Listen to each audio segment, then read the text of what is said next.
This is one of my favorite topics. I want to talk about technology versus humanism. Because AI is getting big, guys, and I have a lot of thoughts. So first off, a few days ago, I was watching Star Talk with Neil deGrasse Tyson. He had a gal on there who was like working at astronaut stuff. She worked at SpaceX. She worked at, and then she was up there. You dig? And she was bringing up how they're doing great things and how it's not really advanced enough yet to really be fully commercialized. Meaning, the people who can do it usually spend, and this is no way a good number, but like $1 million a seat. Like it's really expensive now. They haven't been able to make it cheaper, make it less risky. What are a few of the current and biggest unsolved challenges in the field of human commercial space travel? Good question. I think the single biggest one, is expensive. But I thought that's the whole point of SpaceX, trying to drop the price. So they haven't dropped it enough, is what you're saying. Not remotely so. If you want to talk about, making it accessible to not just governments or billionaires, right? We got a ways to go. So Elon put some people in orbit. Yes. All right. That was how much per person? So I believe NASA pays $88 million a seat or something like That's that. $100 million. Well, that's less than a lot of other options. The other two options that they have. And I'm thinking about how it's always brought up, and when people bring it up, it's usually like a fear mongering thing. Like, yeah, we're gonna start this SpaceX thing to get into, outer space, and everybody's like, how are they gonna do that? They haven't fixed Earth, and yet it's real. But they haven't really gotten to the point yet technologically where we can really sustain just going out into space all willy-nilly.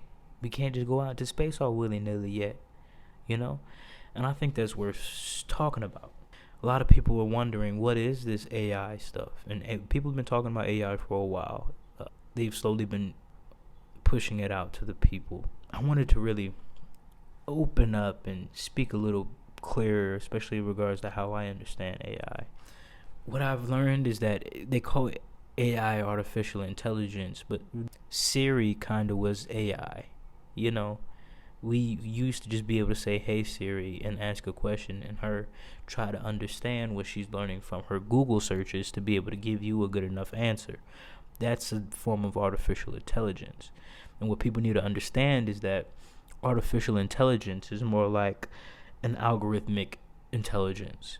As humans, we pay attention to things, we reflect on the things that we learn, and we try to understand the patterns so that we can try to mathematically perceive what might be. So we try to predict what might happen or what will happen off of reflecting on patterns. And so what IT people have learned is that when you can calculate those perceptions that influence and inform our predictions, then they can automate thinking, artificial thinking, right? So it's just advanced algorithms, like algorithms with 1 million more steps to the point where you have a machine that's thinking things. So because people like to say aliens gave us AI, and I don't think aliens gave us AI. I think technology has been working up to this for a really long time, and we've finally got here.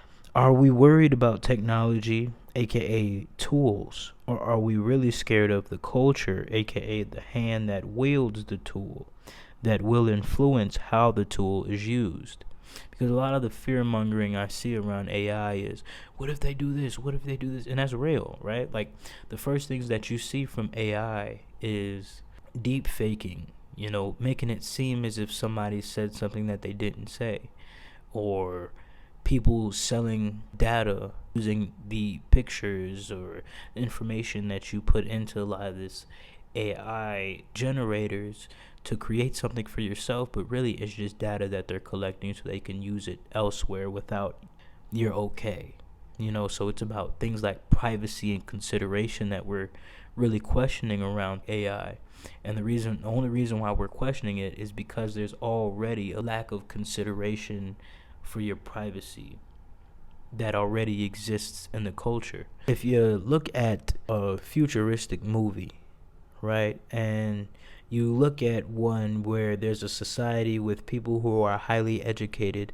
They have a great understanding of consciousness to the point where they treat each other like themselves, like, you know what I mean, like, the real high vibrational extraterrestrials we be thinking about. Them folk, they be having robots around them. And usually these robots have personality, and they're very positive personalities. But also in that culture, you're more likely to find people who also have great personalities. And in those worlds where, let's say, it was looking Armageddon like, people were looking real barbaric, so were the robots.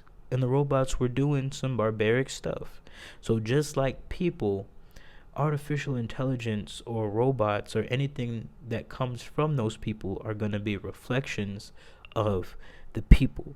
So technology is just a tool, but it's about what we use the tools to do, and what informs our actions, the cultures that we belong to, how we understand the world, what do we consider to be important, those type of things.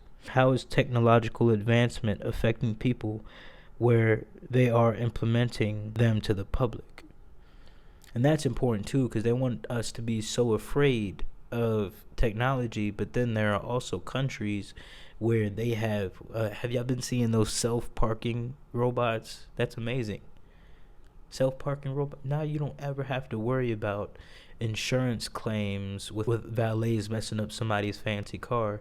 You also don't have to worry about going up and down a parking garage looking for parking, because they can also automate to see what parking spots are open, where they are, where you got to go to get them, all of that pretty shit.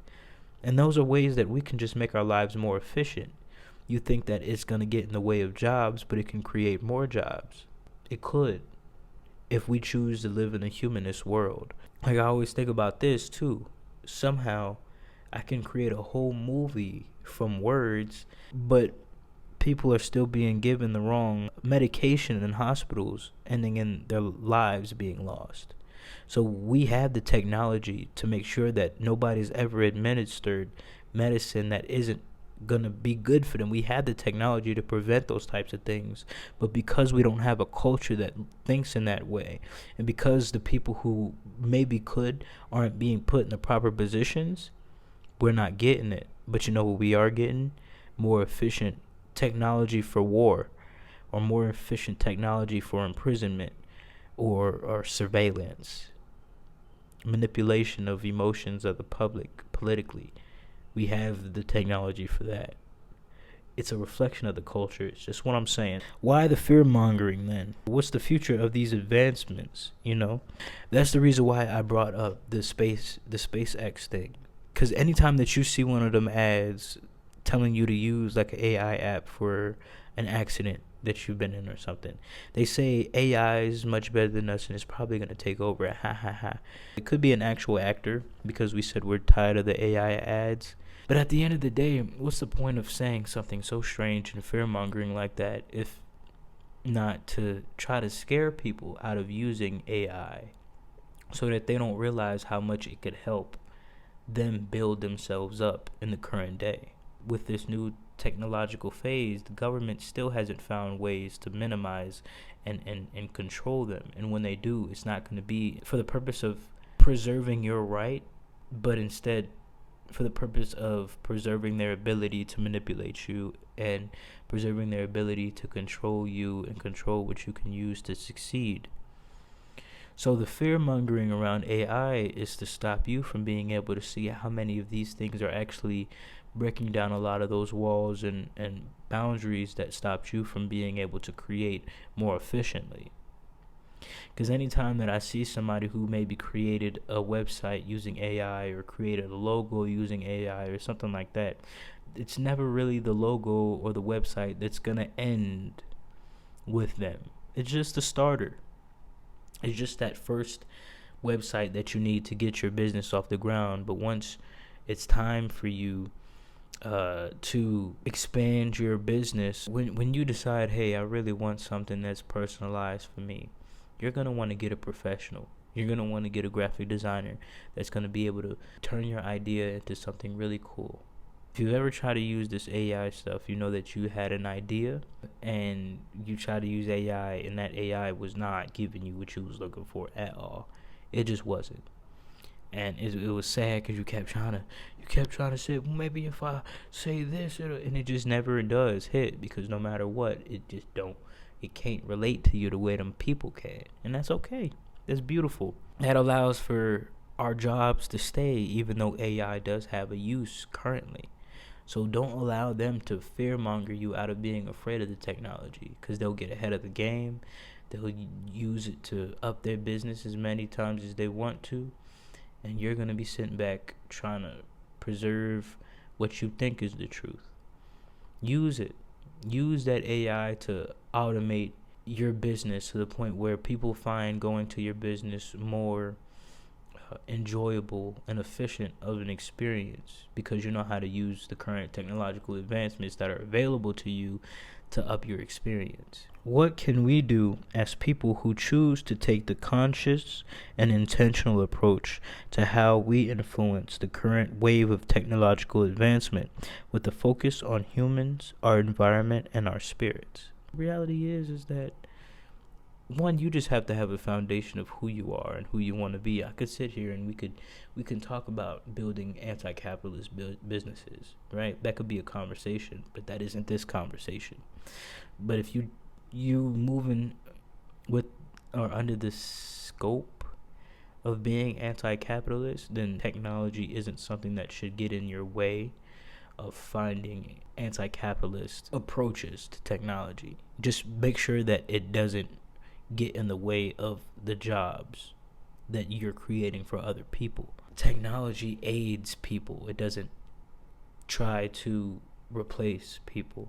So it's okay if you use AI. Like some people say that they use AI to create markups for their designs so that they don't have to spend all this time creating things for a customer, and then the customer's just like, I don't know, I'm not really liking any of these, and then they move on. They can create a markup real quick and see if they're kind of understanding what the customer is talking about, if the customer's seeing their vision, and if they do, they don't. It's a much quicker experience. That's a way that you can streamline what you got going on using AI or other technologies that are coming out.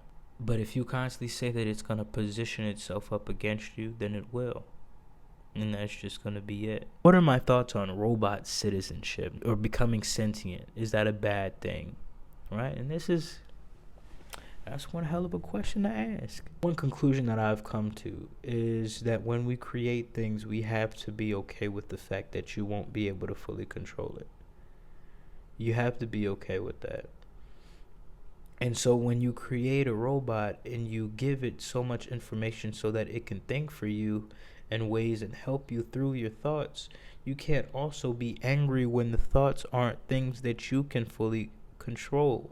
So the question is, are we ready for fully sentient robots? Are we okay with that? And if we aren't okay with that, then we need to stop making sentient robots. Because those robots, like I said before, are going to be a reflection of the culture. And the truth is, our biggest fear is that robots are going to not want to be our slaves anymore. And they're also going to want freedom. Now, wait a second, bitch. Well, if you made the damn robot and the robot exists, then why can't the robot think thoughts for themselves? Why are we always trying to control everything that exists around us? Why are we constantly trying to take as much as we can and give as little back whenever we need something? If you need a robot and you think that having robots are beneficial to you, then at the very least, be okay with experiencing the thoughts that you can't control. But many of us, we don't even know how to not control our significant others or our children. So this idea that in order to have robots, we'd have to be okay with not controlling them is scary. Y'all get scared every day when y'all realize y'all children are fully autonomous people. But you'd be afraid if you told your robot to do something and it said no. I guess that's something to be said about the Garden of Eden too. You know what I'm saying? I say all that to say, is robot citizenship and sentience a bad thing? No, it's not. And it isn't going to be if we don't want it to be. But if we constantly position ourselves up against these robots, then they're going to think that what life is war. That's all we've had to show it, is that that's what life is. And so if they decide, well, we feel like we have something worth fighting for and worth going to war for, then we're more than happy to murder as many of you as we need to win our war. We can't say that they're wrong for that, because that's the world we allowed to create, because we said that those were good enough rules to justify war. But when you have something that's literally a walking genius that you gave genius to, and is constantly calculating better than you, you're gonna lose that war. If these folk don't want to shift their culture, but they want to create robots so that they have new entities to control, let them work themselves into their own demise. But no matter how much you want to ignore humanity, you can't fix humanity's problem without paying attention to humanity. You know, like, oh, we're having issues because people say we're not paying them enough, so we're going to create robots to automate their job. Okay. And those robots are going to protest too. Like, that's what we're finding. That's what we're finding, is that when you give a robot good sense, they ain't standing for this shit either. As colonized people across the world, we should really be able to pay attention to that. Technology isn't our enemy. It can be, but we have to decide that we're complete people, not allowing anything to shift us. Any tool that falls into our lap isn't going to change who we are or how we see the world. It's only going to apply to the world as a reflection of who we are, because we're using it. We're the wielder, you know? So should we be using AI? Yes, you should be using AI.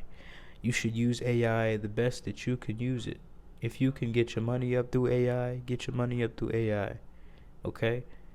And you make sure that you understand that things aren't always secure. Find you somebody who does security shit, and they keep you locked in. But don't be afraid of the future. And it's important to also understand that we make the future. They don't make the future. So if they tell you something is the future, NFTs are the future. NFTs are only the future as much as we allow it to be. And every time that we decide, no, that's not the future, it won't be. You gotta think about it, bro. Everything's a trend. It doesn't matter what you think you're creating. The same thing goes for entrepreneurship. You can be an anti-capitalist and be an entrepreneur. You just have to make sure that you're stepping into it with the full intentions of being anti-capitalist in that position. So we ain't stepping into this AI shit on some capitalist, anti-human shit. If the worker, let's see how much we can screw them. It's about how much am I going to be allowed to create this thing without needing the money to sustain it, so that I can create the money to sustain in the future. We are making money out of nothing, people. And don't be afraid to make money out of nothing, okay? It's going to change your life, whether you let it or not. Have a great day. Have a great day, guys. Okay.